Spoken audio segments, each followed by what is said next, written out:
রাধে রাধে। হরে কৃষ্ণ। রাধে রাধে। রাধে রাধে। আজ আমরা চার যুগ সম্বন্ধে ছোট্ট করে একটু আপনাদের সামনে বলব। আমাদের চারটি যুগ, সত্যযুগ, ত্রেতা যুগ, দ্বাপর যুগ এবং কলিযুগ। এই চার যুগে নাম, যেমন ধরুন আমাদের কলিতে আমরা কি করি, কলিতে আমরা কি নাম করি? হরে কৃষ্ণ কৃষ্ণ কৃষ্ণ হরে হরে, হরে রাম রাম রাম হরে হরে।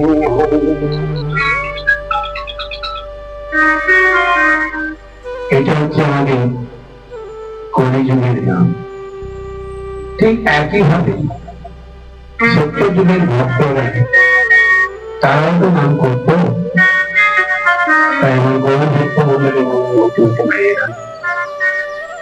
আজ আপনাদের কাছে আসতে পেরে নিজেকে ধন্য মনে করছি। আপনারা সত্যযুগে যে নাম হতো সেই নামটা আমি বলছি, আপনারা স্মরণ করুন। নারায়ণ নারায়ণ পরাৎপরা, নারায়ণ পরাগতি, নারায়ণ পরামুক্তি। অর্থাৎ সত্যযুগে এই নাম করা হতো, নারায়ণের নাম করা হতো। তার প্রমাণ রেখে নারদ বৈকুণ্ঠ ধামে গেলেন। নারায়ণ নারায়ণ নারায়ণ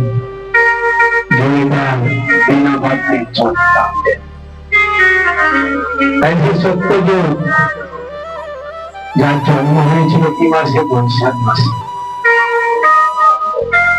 বৈশাখ মাসে শুক্লা তৃতীয়া তিথি, অর্থাৎ শুক্লপক্ষের তৃতীয় তিথি, শুক্লা তৃতীয়া তিথি। আজকে যাকে আমরা বৈশাখ মাসে অক্ষয় তৃতীয়া দেব। এই যে বৈশাখ মাসের অক্ষয় তৃতীয়া তিথি, এই তিথি ছিল সত্যযুগের এই তিথি। এবার ছিল বুধবার। তাই বুধবার বৈশাখ মাসে অক্ষয় তৃতীয়া তিথিতে সত্যযুগের সৃষ্টি হয়েছিল। এখানে ধর্ম ছিল চতুষ্পাদ। অর্থাৎ ধর্ম চতুষ্পাদ মানে এটাই যে তপস্যা, শৌচ, দয়া, সত্য। অর্থাৎ তপস্যা করত, মুনি ঋষিগণ তপস্যা করত এবং শৌচাচারী অশৌচ ভাবে নয়। তাই শৌচ কিন্তু সত্যযুগ থেকে ছিল, তার একটা প্রমাণ পাওয়া গেল। তপস্যা করত, তার প্রমাণ পাওয়া গেল। ধর্মের মধ্যে তপস্যা ধর্ম, শৌচ ধর্ম, দয়া ধর্ম এবং সত্য এটাও ধর্ম। অর্থাৎ এই ধর্মের চারটি পাঠ ছিল। আর যুগের পরিমাণ কি ছিল? 17,28,000 বৎসর। সত্যযুগের পরিমাণ, অর্থাৎ সত্যযুগের আয়ু 17,28,000। বুঝতে পারছেন? এই 17,28,000 বছর। এবার ভাবুন যে যদি আমরা মানুষের আয়ু বলছে সত্যযুগের মানুষের আয়ু ছিল 1,00,000 বছর। তাহলে 1,00,000 বছর বা বৎসর যদি একজনের আয়ু হয়, মাত্র 17টা আয়ু, অর্থাৎ 1,00,000 বছর যদি একজনের আয়ু হয়, হচ্ছে 17 লক্ষ। তাহলে 1,00,000 আর 17 লক্ষ মানে কি করছে? মাত্র 17টা জীবন।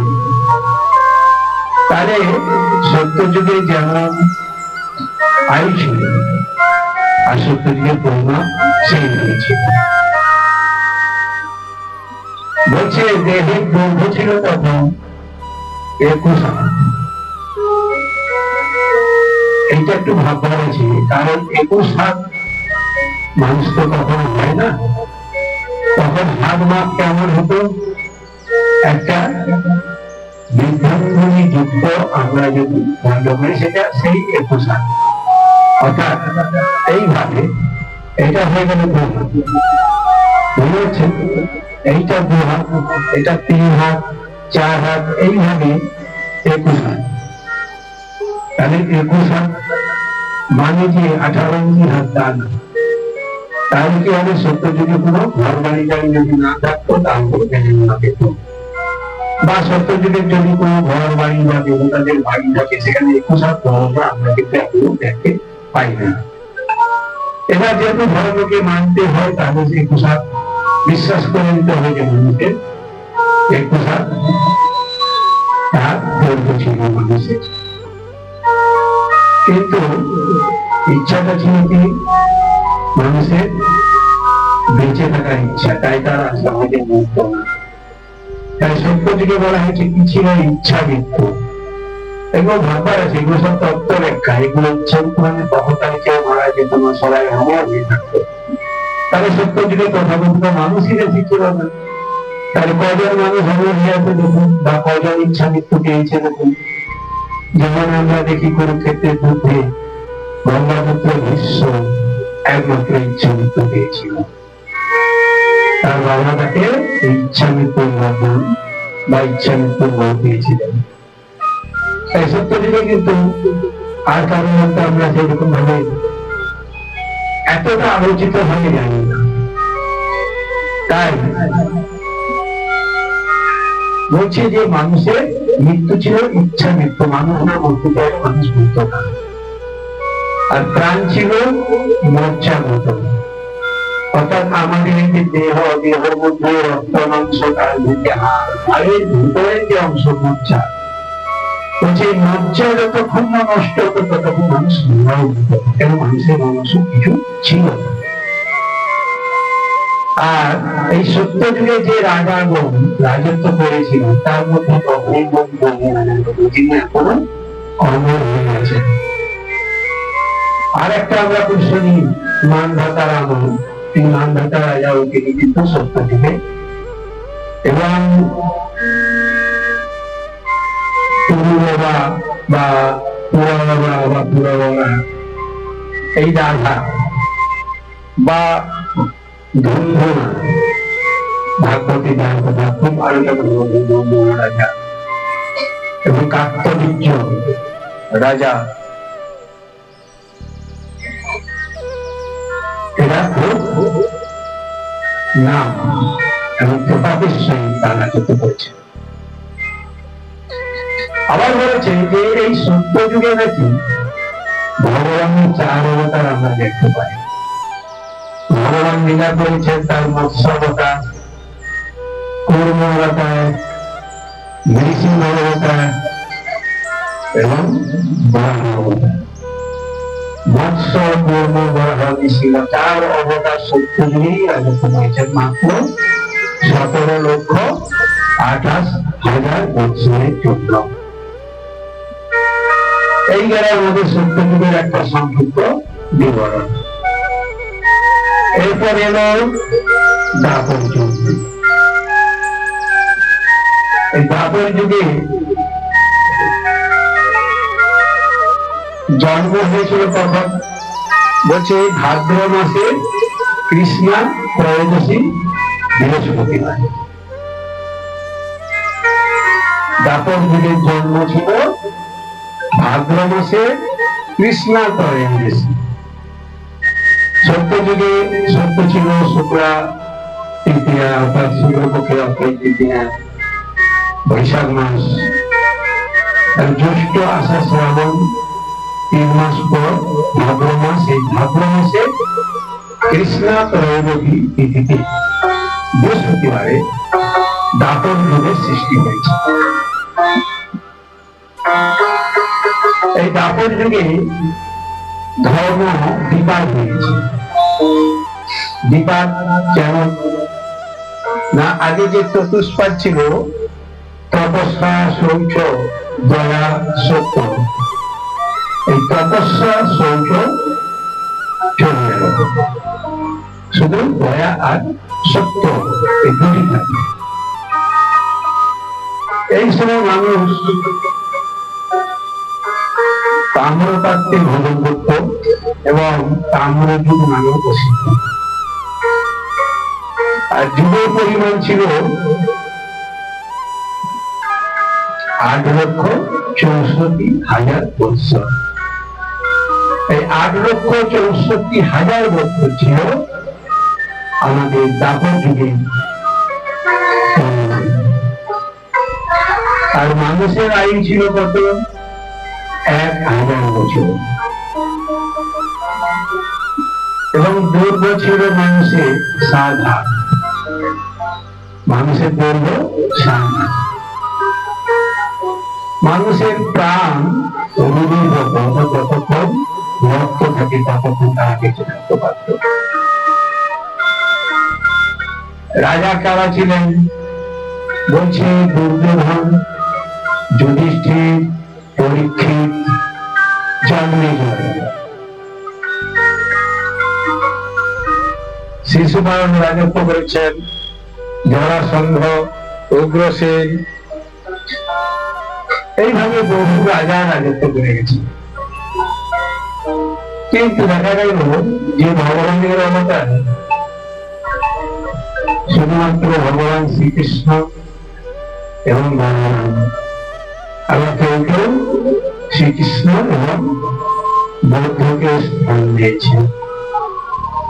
এই দুটি মাত্র অবতার দাপর যুগের জন্য নিরাপদ গেছিল। আর এই যুগের যে নাম, সেই নামটি মহানামের যে নাম, এটা তারা যে ভগবানের নাম করতেন, সেই নামটা ছিল হরে মন্দারি মধুকৈটভারি গোপাল গোবিন্দ গোবিন্দ জগদীশ নারায়ণ কৃষ্ণ বিষ্ণু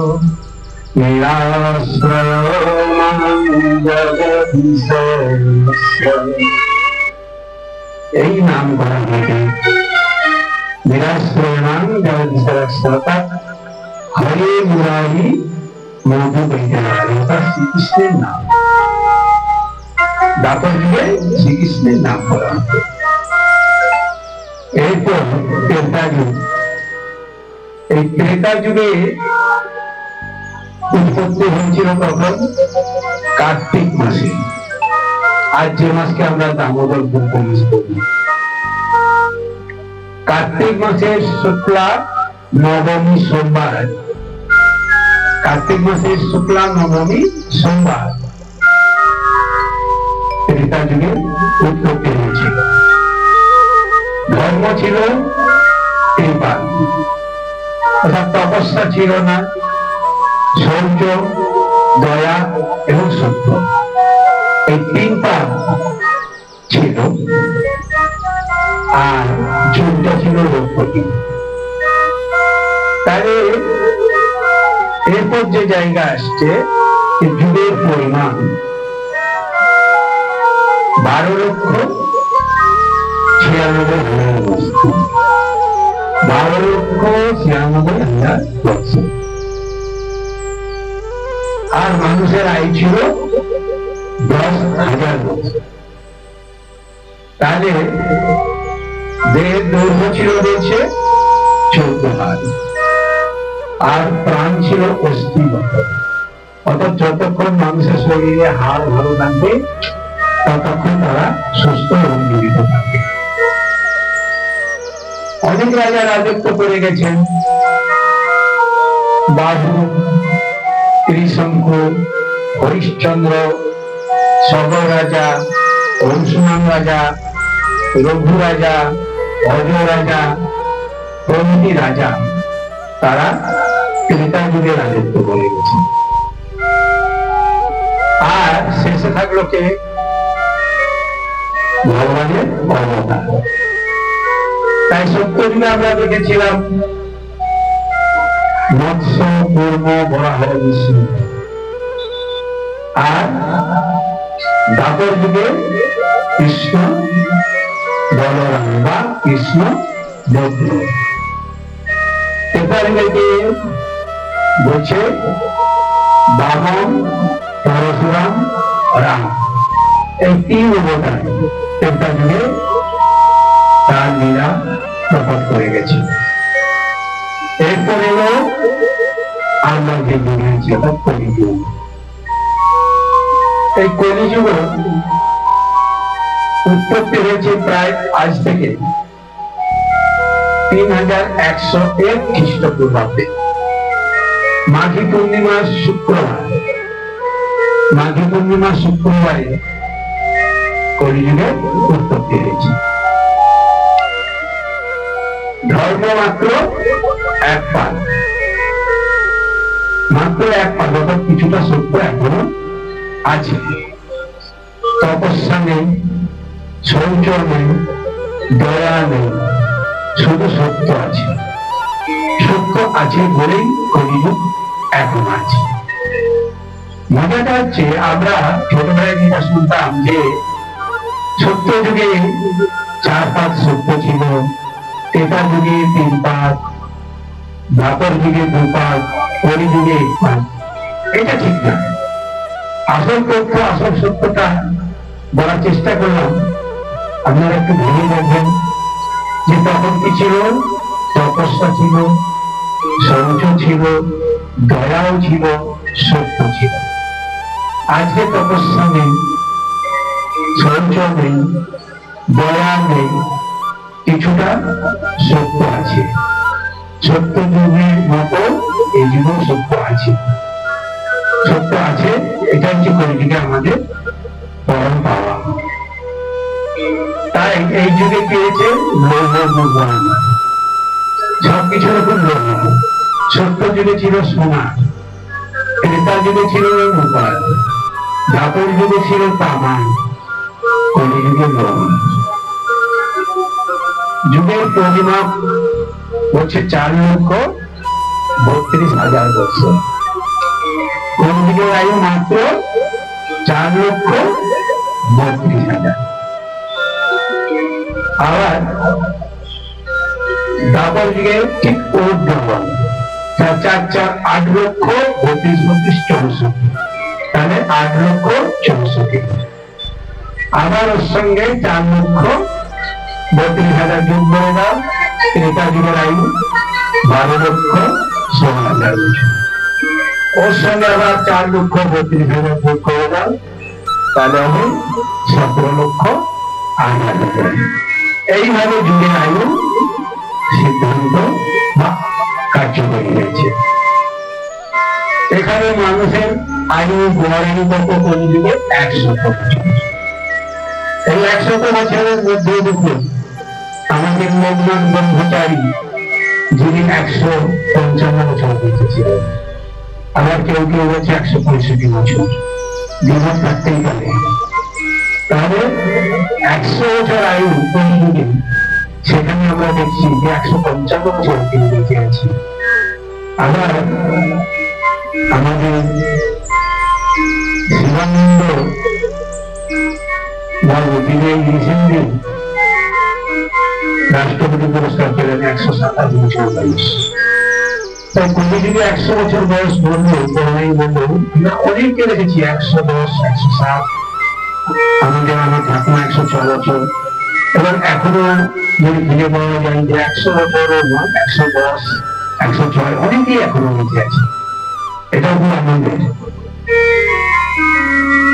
আর প্রত্যেক মানুষের দৈর্ঘ্য কত হচ্ছে 3.5 হাত। তাই আমাদের যে যার হাতে 3.5 হাত নিয়ে আমরা বসে আছি। আর প্রকৃতির প্রাণ হচ্ছে সকলের কি অন্নগত প্রাণ, অর্থাৎ একমতো খেতে পেলেই মানুষের আনন্দ। অর্থাৎ মানুষ ঠিক মতো খেতে পাচ্ছে না, মানুষের সবকিছু থেকেও ঠিক মতো খেতে পাচ্ছে না, তাই বলছে অন্নগত প্রাণ। মানুষ খাবে আর মৃত্যুকে চলে যাবে, তাই খাবার দেখি কত বিষ কত এই অন্নগত প্রাণ হওয়ার জন্য আমাদের কি হচ্ছে, সব খাবারের মধ্যে একটা বিষক্রিয়া নিয়েছে বিষ। এই অন্ন থেকেই আমাদের সাবধান থাকতে হবে। আর এই সাবধানের জন্য মন্ত্র কি দেওয়া হয়েছে, হরে কৃষ্ণ কৃষ্ণ কৃষ্ণ হরে হরে, হরে রাম হরে রাম রাম রাম হরে হরে। তাই এই সত্য ক্রেতা রাখার জন্য 4 যুগ, এই 4 যুগে মানুষের জীবন কেমন ছিল একটু চিন্তা করে দেখবেন। এর মধ্যে যেগুলো অসঙ্গতি মনে হচ্ছে বা একটু মেনে নিতে খুব কষ্ট হচ্ছে, সেই সব বিষয়ে আপনাদের কাছে অনুরোধ, আপনারা কমেন্ট করবেন, শেয়ার করবেন, আপনাদের মূল্যবান মত মতামত আমাদের কাছে পাঠাবেন, যাতে আমরা কিছুটা আপনাদের কাছ থেকে শিখে সঠিক সত্য জানতে পারি। আপনাদের আশীর্বাদ, আপনাদের জ্ঞান, আপনাদের কমেন্টে আপনারা কিছু পাঠাবেন, এই আশায় থাকলাম। ভালো থাকুন, সুখে থাকুন। জয় গৌর প্রেমানন্দে হরি হরি বল।